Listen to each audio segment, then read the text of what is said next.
Hey Canada, I'm Wab Kinew. I know I'm not your boyfriend, but wouldn't mind being your man on the side. But for this thing to work, there's 5 things you're gonna have to stop saying about my people. First thing, alcohol. The big thing that separates us here isn't the alcohol, it's the poverty. Because when a non-native person passes out, they do it at a curling club or at a Nickelback concert. But when a native person does, they do it on the street, which is shameful, but oh so comfortable.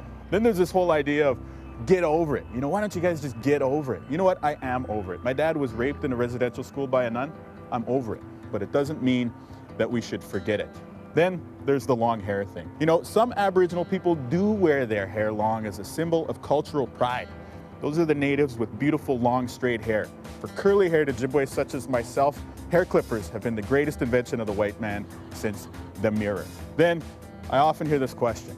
What are you guys doing with the $7 billion? The $7 billion we give Indian Affairs, what are you guys doing with it? You know what? That money has to pay for a population the same size as New Brunswick. You know what New Brunswick spends on their population? $8 billion. And yet I never hear Canadians ask, hey, New Brunswick, what are you doing with your $8 billion? Finally, one of your favorites, taxes. Guess what? I'm a status Indian. I pay income tax. I pay sales tax. I once even paid a land transfer tax. Ironic.